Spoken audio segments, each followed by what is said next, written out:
Hello everyone, बड़े भैया में आपका स्वागत है। हमारे मेंस मेंटरशिप बैच में GS1 में अब तक हमारा हिस्ट्री के सारे पार्ट्स कंप्लीट हो गए हैं और सोसाइटी कंप्लीट हो गया है। अब हमारा टॉपिक जो बचा है वो है ज्योग्राफी। तो हम ज्योग्राफी की स्ट्रेटजी देखेंगे कि मेंस के लिए में उसको कैसे ध्यान से पढ़ना है। सबसे पहले हम सिलेबस देखते हैं। ज्योग्राफी का जो सिलेबस है थोड़ा सा वाइड है। स्टार्टिंग में अगर आप देखें तो distribution of major natural resources of the world, इसमें क्या है, water resources, soil resources, forest, और इनका स्पेशल रेफरेंस है साउथ और साउथ ईस्ट एशिया, और उसमें भी ज़्यादा स्पेशल रेफरेंस है इंडिया का। तो हम बहुत ज़्यादा ब्रॉड नहीं होंगे वर्ल्ड लेवल के लिए। हमारा फोकस रहेगा south and south east Asia, और साउथ ईस्ट एशिया में भी और साउथ एशिया की भी हम जब बात करें तो हम इंडिया पे स्पेशल रेफरेंस रखेंगे सभी फैक्टर्स का, वाटर, सॉइल और फॉरेस्ट। इसका factors responsible for the location of industries, और इसमें भी स्पेशल रेफरेंस रहेगा इंडिया को लेकर। तो आप देख रहे हैं सिलेबस में क्लियर कट मेंशन है, क्लियरली मेंशन किया गया है कि हम जो भी पढ़ेंगे उसमें इंडिया का कंटेंट ज़्यादा होगा, बाकी चीज़ों को हम थोड़ा बाहर बाहर से ही टच करेंगे, उसमें बहुत ज़्यादा हमें डिटेल में नहीं जाना है। इसका salient features of physical geography, इसमें आपको क्या क्या पढ़ना है: earthquake, tsunami, volcanic activity, cyclone, ocean currents, winds and glaciers. अब इसमें अगर आप देखेंगे तो अर्थक्वेक में आपको अर्थक्वेक के जोन्स के बारे में बात करनी होगी, क्यों होता है, क्या प्रिवेंशन के मेथड्स हैं, वो सारी चीज़ें। सुनामी क्यों ओरिजिनेट होती है, क्या फैक्टर्स हैं, ठीक है। इसके इनके साथ साथ आप इसके एग्जांपल्स भी देखें तो 2004 की सुनामी बहुत डिस्ट्रक्टिव रही थी इंडियन ओशन में। वॉल्केनिक एक्टिविटी के बारे में आप जानेंगे। साइक्लोन, इसमें आप टेम्परेट और ट्रॉपिकल दोनों टाइप के साइक्लोन्स के बारे में बात करेंगे। एयर मासेस की बात होंगी, एयर मास के बिना आप टेम्परेट साइक्लोन नहीं पढ़ सकते। इसके बाद ओशन करंट से बहुत ही स्ट्रेट फॉरवर्ड, बहुत ही इजी टॉपिक है। एक बार आप पढ़ लें और उसके नोट बना लें तो बहुत ज़्यादा फ्रीक्वेंटली पूछा जाना टॉपिक है, इजीली आप कर सकते हैं। विंड्स के बारे में इसमें प्लानिटरी विंड्स, लोकल विंड्स सारी आपको पढ़नी होंगी। ग्लेशियर्स, और ग्लेशियर्स की अगर बात करेंगे तो विंड्स और ग्लेशियर के आपको लैंड फॉर्म्स भी पढ़ने होंगे, इंक्लूडिंग इरोजनल और डिपोजिशनल, ठीक है। तो ये चीज़ें आपको देखनी होंगी।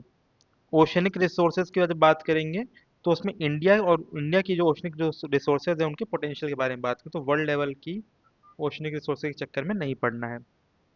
इसके ह्यूमन ज्योग्राफी के सेक्शन में देखिए, human migration and refugee problem of the world. तो वर्ल्ड की ह्यूमन माइग्रेशन और रेफ्यूजी जो प्रॉब्लम है उसके भी पढ़ेंगे, विथ फोकस ऑन इंडिया, तो इंडिया की प्रॉब्लम पे ज़्यादा फोकस रखेंगे।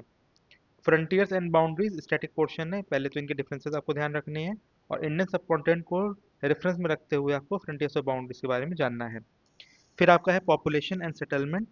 पॉपुलेशन सेटलमेंट आपको टाइप ऑफ पैटर्न्स, टाइप्स कैसे होते हैं, पैटर्न्स कैसे होते हैं, जैसे रेडियल पैटर्न है आपका, है ना, और इस तरह से आपके ज्योमेट्रिकल टाइप बहुत सारे पैटर्न्स हैं, वो सारे आप पढ़ेंगे। अर्बनाइजेशन, इसका टॉपिक है smart cities and smart villages, एकदम स्ट्रेट क्वेश्चन आए हुए हैं, अभी हम देखेंगे भी क्वेश्चन पढ़ेंगे। स्मार्ट सिटीज क्वेश्चन कई बार पूछा हुआ अलग अलग फॉर्म में, स्मार्ट विलेज पे भी सीधे सीधे आपसे सवाल पूछा। तो ज्योग्राफी का सिलेबस वाइड ज़रूर है, बट पीसीएस में आप आने के बाद आप देखेंगे काफ़ी ज़्यादा इंडिया ओरिएंटेड, है ना, इंडिया ओरिएंटेड ज़्यादा है कंटेंट। अब हम इसके जो हैं क्वेश्चंस अगर देखें, ज्योग्राफी के क्वेश्चंस यहाँ से शुरू होते हैं। Distribution of major natural resources of the world, water, soil, forest जो पहला टॉपिक था उसके बारे में देखेंगे। तो आप देखिए क्वेश्चन आया हुआ है, अब तो ये क्वेश्चन आपके पेपर 5 का हो जाएगा। पहले पूछा हुआ है मिनरल्स फाउंड इन यूपी, इसका इंडिया की mineral development policy, mineral development policy of UP आपको पढ़ना है। उसके बाद water crisis, suitable manages for water resources management, general topic है, इसमें कहीं इंडिया स्पेसिफिक नहीं लिखा, बट इंडिया स्पेसिफिक भी आ सकता है, तो ये वाटर रिसोर्सेज से रिलेटेड है। तो आप देख रहे हैं जो क्वेश्चंस हैं वो एनवायरमेंटल इश्यूज से रिलेट करके हैं। वाटर क्राइसिस, ठीक है, वाटर का सीधा सीधा नहीं कि आपसे रिवर्स के बारे में पूछा है, हिमालयन रिवर्स, पेनिनसुलर रिवर्स, इनको आप पढ़ें, ऐसा नहीं है। रिसोर्सेज जो है डायरेक्ट नहीं पूछा हुआ है। अब इरिगेशन, ये भी पेपर 5 और 6 में भी चेंज आ चुकी हैं, major and minor irrigation projects of UP, ये भी जा चुकी हैं यहाँ से। इससे पहले इरिगेशन इन यूपी, देखें इरिगेशन पे लगातार क्वेश्चन यूपी के पूछे हुए 19 में, 22 में, 20 में। ये भी क्वेश्चन अब पेपर 6 का पार्ट हो चुका है, means of irrigation in UP and role of irrigation in agriculture development. तो इरिगेशन के जितने भी क्वेश्चन पीछे पूछे गए हैं वो सारे अब पेपर 5 और 6 का पार्ट है। अर्लियर वो पेपर 1 में आ चुके हैं। सॉइल अगर आप देखें, सॉइल प्रोफाइल और एग्रीकल्चर में देखा जाए तो सॉइल प्रोफाइल उसका एग्रीकल्चर से रोल, इसके बाद क्लाइमेट सॉइल और वेजिटेशन का आपस में, सॉइल क्लाइमेट और वेजिटेशन इनका आपस में क्या लिंक है वो पूछा हुआ है। बायोडाइवर्सिटी, ये भी आपका इकोलॉजिकल वाला सेक्शन है, यहाँ से क्वेश्चन पूछे हुए हैं।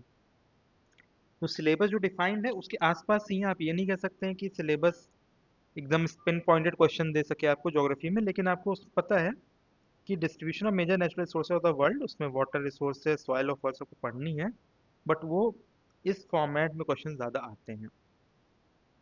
इंडस्ट्रीज के लोकेशन के लिए जो फैक्टर्स रिस्पॉन्सिबल है उनकी अगर बात करें तो main industries and major industrial centre of UP पूछा जा चुका है। अब आगे आपसे इंडिया की इंडस्ट्रीज के बारे में पूछ सकता है, with focus on iron and steel पूछ सकता है। आयरन एंड स्टील की जो इंडस्ट्रीज हैं वो किसी जगह पे लगती है तो लोकेशनल फैक्टर्स क्या क्या होते हैं, ठीक है। तो आपका कोल की अवेलेबिलिटी, आयरन ओर की माइंस, या फिर ट्रांसपोर्टेशन के पॉइंट ऑफ व्यू से ज़्यादा हों लिंक्ड, मार्केट इजीली अवेलेबल हो, इस तरह जो भी फैक्टर्स हैं वो यूपी के पूछे गए हैं, बट अब पेपर 1 में आपसे इंडिया के पूछने के चांसेस ज़्यादा हैं। फिर sealant feature physical geography, earthquake, tsunami, volcanic activity, cyclone, ocean currents, winds and glacier में अगर देखें तो देखिए अर्थक्वेक क्वेश्चन पूछा हुआ है, earthquake belts in India, almost similar question, seismic zones of India.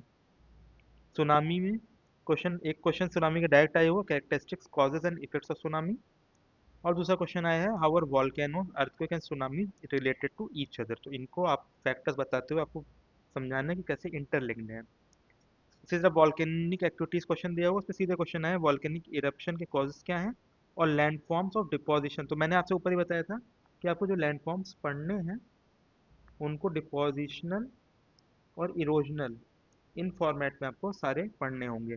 Volcano का आया हुआ है, अब आपसे विंड का पूछा जा सकता है, हाई प्रोबेबिलिटी है।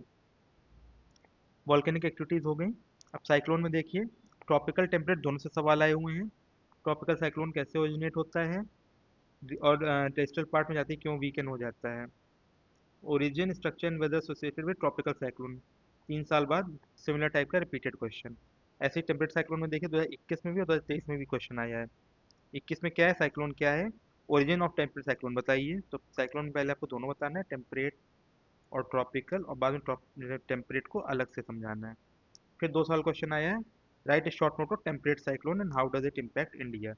तो आप देख सकते हैं टेम्परेट साइक्लोन पूछा है विद इम्फेसिस ऑन इंडिया, ठीक है। ओशन करंट्स की बात करेंगे, अटलांटिक ओशन की ओशन करंट्स पूछा हुआ है। ये क्वेश्चन रिपीटेड 2 बार लिखा हुआ लोकेशन की वजह से। इसका देखिए अगले साल फिर से क्वेश्चन है, सिस्टमेटिक ऐसे on ocean currents of the northern Atlantic ocean. तो अटलांटिक ओशन पूछा, अगले साल नॉर्थ अटलांटिक स्पेशली पूछ लिया, ठीक है। फिर विंड्स की बात देखिए, एयर मास, इसके बिना आप साइक्लोन, जो टेम्परेट साइक्लोन्स हैं उनको नहीं पढ़ सकते, तो एयर मास आपको पढ़ना ही है। उसकी कैरेक्टरिस्टिक्स पूछी हुई हैं। देखिए विंड जोन में क्वेश्चन भी आया हुआ है, landforms form by wind erosion and depositional. तो विंड का इरोजनल और डिपोजिशनल दोनों है, आया हुआ है। अब आपसे फ्लूवियल लैंडफॉर्म्स यानी रिवर के जो लैंडफॉर्म है या फ्लोइंग वाटर के जो लैंडफॉर्म है वो पूछ सकता है, डिपोजिशनल भी, इरोजनल भी। तो आपके जो भी नेचुरल लेवीज हुए, ऑक्सबो लेक्स हुई, इस मियंडरिंग है, ये सारी चीज़ें आपको पढ़नी पड़ेंगी। ग्लेशियर में देखिए, role of glacier in shaping the landforms in high mountains area. तो आप लैंडफॉर्म की बात करेंगे ग्लेशियर की, तो ग्लेशियर लैंडफॉर्म्स में भी आपको डिपोजिशनल और इरोजनल दोनों बतानी है। तो आप देख रहे हैं सिस्टमेटिकली पढ़ेंगे तो क्वेश्चन आप आराम से हैंडल कर सकते हैं। कल्चरल ज्योग्राफी में मिसलेनियस में अगर देखें तो बुंदेलखंड को कल्चरल रीजन पूछा हुआ, तो अब ये भी जो है पेपर 5 का पार्ट हो गया है। यूपी के मेजर फिजिकल रीजन पूछा है, भाबर और तराई, अब ये पेपर 5 का पार्ट है। अब पेपर 1 में आपसे क्या पूछ सकता है, major physical regions of India. फिर आपसे पूछ सकता है कि हिमालयन और पेनिनसुलर रिवर्स में डिफरेंस बताइए, या फिर rivers of flowing towards east of Western Ghats and west of Western Ghats, इनके बीच का डिफरेंस बताइए। तो वेस्टर्न घाट्स, इधर जाने वाली रिवर और इधर जाने वाली रिवर, इनके बीच का डिफरेंस भी पूछ सकता है। सॉइल इरोजन यूपी पूछा हुआ है, अब सॉइल इरोजन ऑफ इंडिया आपको पढ़ना होगा। एल नीनो एंड मानसून के बारे में पूछा गया है। तो एल नीनो और मानसून बहुत कॉमन, फ्रीक्वेंटली एंड पूछा जाने वाला बहुत इंपॉर्टेंट टॉपिक है। साउथ वेस्ट मानसून, उस पर एल नीनो। ला नीना की इस साल बहुत बात हो रही कि ठंड ज़्यादा पड़ेगी इस बार, बारिश भी ज़्यादा हुई बिकॉज ऑफ ला नीना। तो अब आप रेडी रहिएगा, एल नीनो पूछा तो ला नीना पूछ सकता है, क्योंकि कॉम्प्लीमेंट्री फिनोमेना है ये। ग्लोबल वार्मिंग में सीधा सीधा question, right a note on global warming. 8 number का पूछा हुआ है क्वेश्चन। ग्लोबल वार्मिंग पे आप पूरा ऐसे लिख सकते हैं। तो चैलेंज ये है उसको एक कायदे के क्वेश्चन में आंसर में लिखना, with suitable and important points with priority. सब कुछ आप ग्लोबल वार्मिंग में पूरा एक निबंध नहीं लिख देना है। Oceanic resources of India and their potential, इस पे क्वेश्चन लगातार पूछे जा रहे हैं। Oceans are the storehouse of resources, short note लिखिए। ओशन का ह्यूमन के लिए, तो ओशन की रिसोर्सेज बताएंगे ह्यूमन के लिए क्यों, उसका क्या क्या यूज़ है। Oceanic energy resources of India and their potential on the coastal zone of India, तो आपको tidal energy, ocean wave, thermal energy, उसके अलावा कोस्टल रीजन में आपकी विंड एनर्जी, टाइडल एनर्जी ना, ये सारी चीज़ें आपको बतानी है यहाँ पे। यहाँ एनर्जी रिसोर्सेज स्पेसिफिकली पूछा है। उसके बाद various ecological problems associated with exploitation and utilisation of resources from the Indian Ocean, तो जो रिसोर्सेज आपकी हैं including biotic, abiotic resources, energy resources, उन सभी के एक्सप्लॉयटेशन से क्या नुकसान हो रहे हैं वो बताना है आपको। ह्यूमन ज्योग्राफी की बात करें, ह्यूमन माइग्रेशन बहुत प्रॉपरली आपको सिलेबस में दे रखा है। ह्यूमन माइग्रेशन देखिए, human migration refugee problems of the world with focus on India, तो अब यही रेफ्यूजी वाली जो क्वेश्चन है वो यहीं से आएंगे।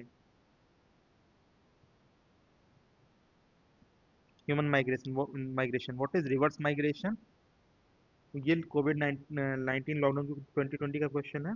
तो कोविड के समय का था, तो उसमें रिवर्स माइग्रेशन जो हो रहा था उसको रिलेटेड क्वेश्चन है। रोहिंग्या इशूज से throw light on Rohingya refugees in South Asia, ध्यान रखिए पेपर 2 में भी क्वेश्चन पूछा जा सकता है आईआर के सेक्शन में। फिलहाल जो कि रिफ्यूजी वाला टॉपिक दिया हुआ है यहाँ आपके GS1 में, ज्योग्राफी के अंदर, तो आपको ये पढ़ना है। मेडिटेरेनियन एरिया में भी बहुत ज़्यादा रिफ्यूजी क्राइसिस हो रही है, आपको वो भी देखनी होगी। इसका रेफ्यूजी यूपी भी पूछा हुआ है, explain geographical factors which have attracted refugees to settle in different parts of UP. इसी क्वेश्चन के एनालॉगस आप, इंडिया क्यों साउथ एशियन नेशंस के लोगों के लिए रेफ्यूजी बनने के लिए एक अच्छी जगह क्यों हो रही है, हॉटस्पॉट क्यों बन रहे हैं, इस टाइप के क्वेश्चन आपसे पूछे जा सकते हैं। फिर frontiers and boundaries with reference to Indian subcontinent topic में देखिए, स्ट्रेट फॉरवर्ड क्वेश्चन है, फ्रंटियर एंड बाउंड्री का difference with special reference to India, जो सिलेबस का टॉपिक है वही क्वेश्चन बना दिया।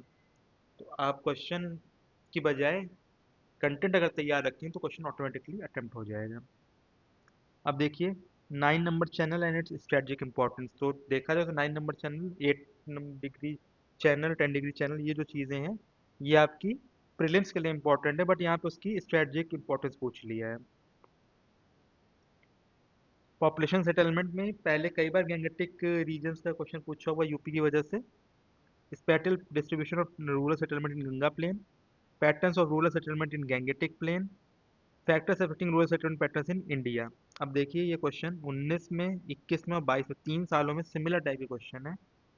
पहले गंगा प्लेन और गैंगेटिक प्लेन में, बाद में उसको ओवरऑल इंडिया के लिए एक्सपेंड कर दिया। तो अब इस थीम पे ज़्यादा क्वेश्चन आएंगे और ये क्वेश्चन पेपर 5 में चले जाएंगे। ठीक है। अर्बनाइजेशन में देखिए, स्मार्ट सिटीज़ में क्वेश्चन बार बार पूछे, आपको अभी दिखाते हैं। Core infrastructure element for smart city development, what is smart city mission, eastern UP की जो सिटी सेलेक्ट हो उनकी कैरेक्टरिस्टिक्स क्या हैं। What is smart city mission, smart city describe main characteristics. तो आप देखिए smart city mission, smart city बार बार लगातार पूछा हुआ है। सिलेबस में डिफाइंड भी क्लियरली, स्मार्ट विलेज में भी क्वेश्चन सीधे सीधे आ गया है। Throw light on the concept of smart village in India and describe the main features of smart village. तो जब आप इस टॉपिक के नोट्स बनाएंगे, ये हार्डली हाफ पेज के नोट्स होंगे, हाफ पेज के, और उससे आप सारी चीज़ें कर सकेंगे। बाकी ये जो क्वेश्चन पूछे हुए थे ये यूपी स्पेसिफिक पूछा जाता था, क्योंकि तब यूपी स्पेसिफिक कोई पेपर नहीं होता था। बट अब टूरिज्म, इको टूरिज्म वाली चीज़ें आप इंडिया के लेवल पे आपको पढ़नी होंगी। यूपी की टूरिज्म पॉलिसी है, बुंदेलखंड टूरिस्ट सर्किट के बारे में पूछा गया, हेरिटेज आर्क पूछा गया जिसमें आगरा, लखनऊ और वाराणसी, इसको मिला के जो हेरिटेज आर्क बनती है। तो आपको इंडिया के किसी, देखिए हेरिटेज आर्क 2 बार पूछा, 19 में भी 22 में भी।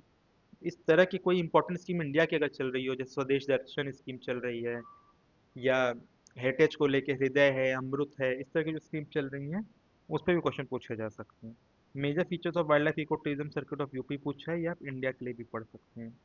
बुद्धिस्ट सर्किट, रामायण सर्किट, इस तरह बहुत सारे सर्किट चल रहे हैं। तो उनके सिटीज़ के नाम, कौन कौन सी लोकेशन कवर हो रही, इतना बता रखिए, और उसको मैप पे दिखा सकते हैं आप। तो ये ज्योग्राफी का जो सिलेबस है, ब्रॉड है, क्वेश्चन बहुत वेरियस चीज़ों से पूछे जा सकते हैं, लेकिन अगर आप सिलेबस के टॉपिक्स हैं उन पे एक एक पन्ने, आधे आधे पन्ने के अंदर नोट्स तैयार करेंगे, तो आपके टॉपिक्स रिलेटिवली ज़्यादा डेप्थ में कवर हो जाएंगे, और उनकी हॉरिजॉन्टल कवरेज भी काफ़ी हो जाएगी, आपके टॉपिक्स कवर हो जाएंगे। ध्यान रखिएगा, इंडिया स्पेसिफिक ज़्यादा रहना है, बहुत ज़्यादा वर्ल्ड ज्योग्राफी के पीछे नहीं भागना है। ठीक है, तो आई होप सिलेबस, क्वेश्चन जो आए हुए हैं वो देखते हुए, सिलेबस के टॉपिक देखते हुए आपको समझ में आ गया होगा उनको कहाँ से और कैसे पढ़ना है। Okay, all the best.